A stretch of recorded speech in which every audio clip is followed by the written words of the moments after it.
we have one of our club members who is our educational headliner. Today, distinguished Toastmaster Gloria Darling is serving as the educational headliner. She is a member of 3 Toastmasters clubs: We Can Speak, Podemos Hablar, Transformation Toastmasters, and Find Your Funny Toastmasters. Gloria's presentation will be evaluated with a written evaluation as a level 5 project preparing to speak professionally from the engaging humor path. Please welcome Gloria Darling with Your Voice is Your Power.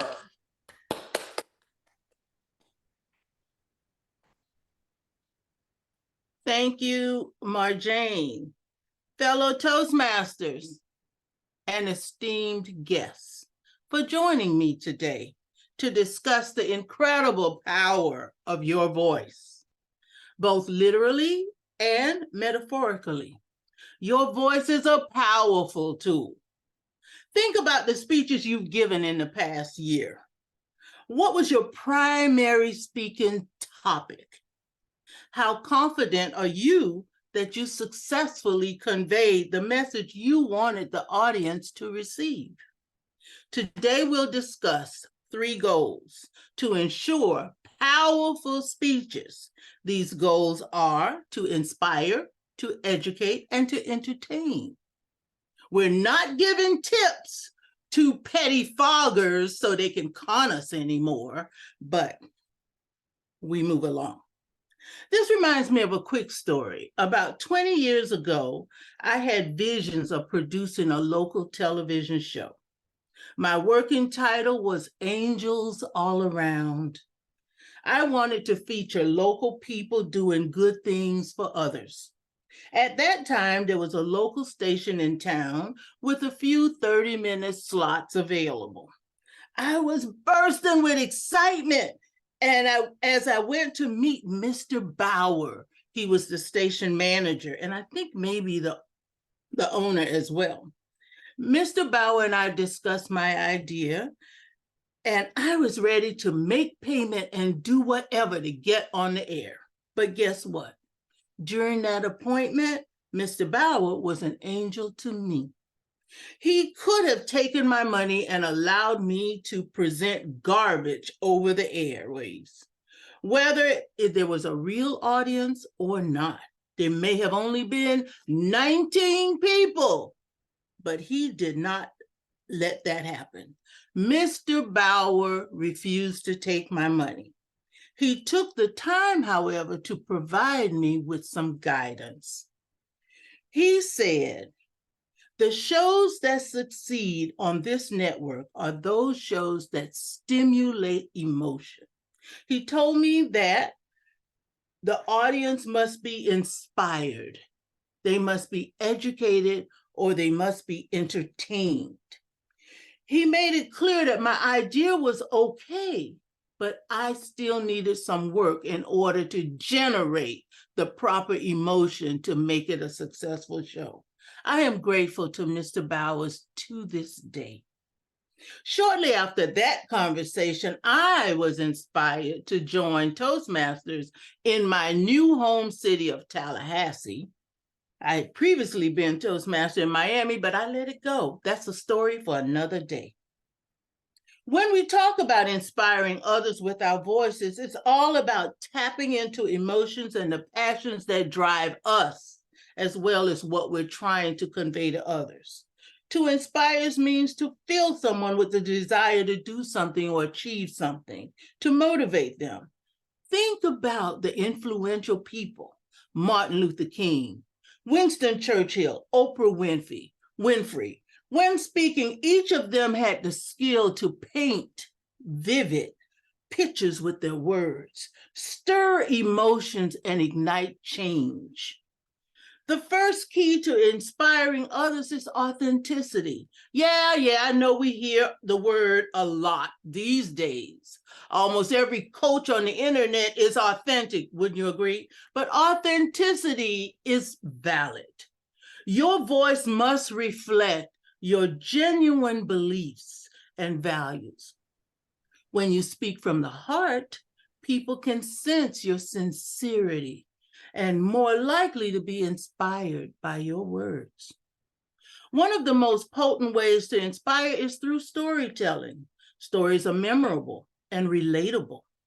Use personal anecdotes to share stories of individuals who have overcome adversity to illustrate your point. Now, granted, my story with Mr. Bowers wasn't that much of an adverse situation for me. It delayed my quest to have a show, but it wasn't anything we could say was adverse to my life in general. But I'm sure you all could relate to someone who may have provided guidance to you or mentored you or steered you in a different direction to help you avoid the traps you may encounter if you continue on a road not quite ready for you. Don't forget passion and enthusiasm. Your enthusiasm is contagious.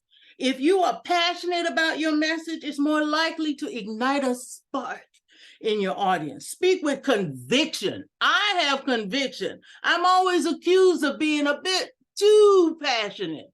Actually, that's only because I have a big, booming voice, and it carries. But some people take that for passion. So be it. I'll take it because I'm always trying to encourage others. And if that's what it takes, then that's what it takes. Some of you may have attended the conference, Toastmasters International's convention in the Bahamas. I had the privilege of doing so, as well as some other people on this call. And if you didn't, you may have had an opportunity to view some of the speeches online. One of the keynote speakers was Lisa Nichols. She's a world-renowned motivational speaker. She's an author. She's an entrepreneur. But that lady has a way about her to tell a story that draws people in. She also has a way about her to motivate people. In one of her, I guess, vignettes or stories she told us, she included the phrase, yes, yes. And when she said, if something is exciting for you or something you want to do, you say, yes, yes, and you emphasize the second yes, because that is to confirm, add conviction to it, get other people on board. It's a shorthand way of encouraging interaction and everything else. Well, before the convention was over, it was fun for me to just walk around and you could hear people. Lisa was long gone, but individuals were walking around having conversations or whatever they were doing, and you could hear bursts of yes, yes. Or you could hear a keynote going on in another area. People were calling back to something she said or something they were trying to say, and they would get in the audience to agree. People in the audience were randomly going, yes, yes. Did Lisa inspire people? I would say she did. And she left a mark on many of us. Now we have in our vernacular, yes, yes. The second objective we will discuss is to educate. Education is imparting knowledge and information. And your voice can be a powerful tool when expressed in a clear and engaging manner. The foundation of education is clarity.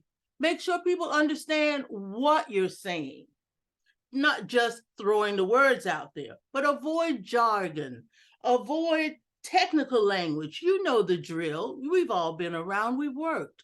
But some of us, you may have been retired for a while and then you forget. Look, I even said TI or started to say TI. It's Toastmasters International. We must get used to doing that. Keep your audience engaged through interactions, questions, real life examples. I gave you an example of Lisa Nichols. That was real life. Hopefully that is keeping you engaged. And paint mental pictures when you can. I'm not going to attempt to do that this evening, but I will try to do something else. Now, as Toastmasters, Vocal variety is one of our checklist items when giving and evaluating speeches. Vocal variety, as you know, helps us to emphasize a word or group of words in a variety of different ways, which could include smiling when speaking, going up in inflection, going down, how we say the word, what we're doing, changing the speed with which we're speaking. By using vocal variety, you affect the overall mood, the tone, and the meaning of what you're saying. Let's try a little exercise. It's a 3-step exercise that we will try together to demonstrate changes in inflection. Now, first, I'm sorry, you're going to have to bear with my technical abilities, which are sparse. I will attempt to share my screen. And I don't care if you see whatever you see there. Let's see. I think I have that. Oh, wait, I have to try it again. Can you see my screen? Yes or no? Yes. Oh, you can. Yes. Great. Notice how surprised I was by that. Oh, well. Rule number 1, know how to operate your equipment. I do not. Now I'm trying to get to my slides and take away all of this stuff, but it's not working out. So you might have to just see whatever's there. I really don't mind. I think it's at the top slideshow, maybe. Where? Like move over to the right. No, Here? No. on that next row down. Yeah. That row, about midway through. I don't see it. So I'm not going to use up all of my time on that. I'm sorry. You know what? Let's just go for it, see if we can work through this. It's not anything, incriminating on there. It's just you're going to read ahead. So what? Okay, it's how you say it, inflection. Now, this is what we're going to do. This is a 3-part exercise, like I said. First, we'll use this standard sentence. We all can see it, right? I never said she stole my money. That's a real straightforward, no big deal statement. Second, we're going to review the prompt, a prompt that will be in red on the following slides. So we'll go through this one. This is the prompt. Can you all see that? That is really weird. Can you see the whole thing? Well, I'll read it to you. Yes. The prompt is Steve was the only person to suggest that. Okay. Now, the first inflection point for us is going to come on the word I. Now, remember the sentence, I never said she stole my money. But now we're going to change that and go, I never said she stole my money. That whole thing takes on a different connotation now, right? Because the prompt is Steve was the only person that suggested that. I didn't say that. You get the idea?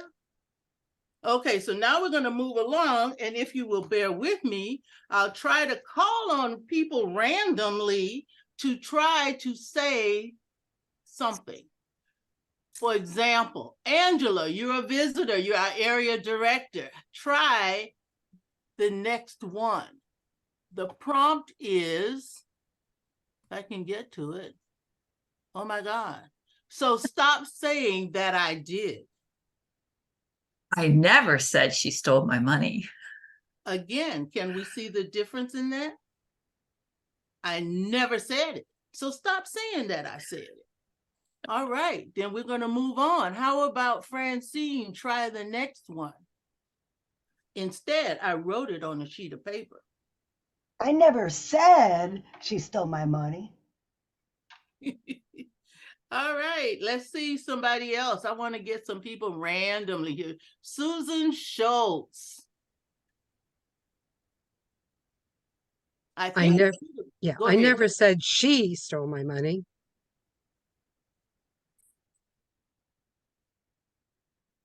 And then how about our other guest, Zach Owens? I never said she stole my money.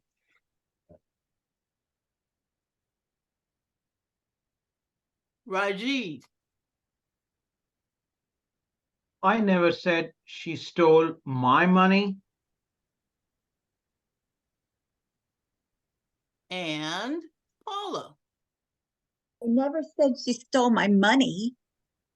All right. So now let's see. I could stop sharing. Thank you. Thanks for bearing with me with the technical mishaps as well. But you can see from the changes in the inflection that the simple sentence took on a totally different connotation altogether. And we could have even made up stories with it. That might be even a great improv exercise. Because when I was going through this, I was writing up stories like, oh, I never said she stole my money, but oh, she only stole my car. What do you mean she only stole my car? I need my car more than I probably needed the $5 she was accused of stealing. In any case, I digress. Let's move along. And I can't see the timer, so I need to do something else so I could see her. They're on red, Gloria. I'm on red. I'm done. Well, we all know that we can entertain and you're going to miss out on something. I know I'm burning toast, but I must share with you. This is Priscilla. Priscilla is my FSU bear. This is part of entertaining that you'll get on another day. And Priscilla can chant the war chant.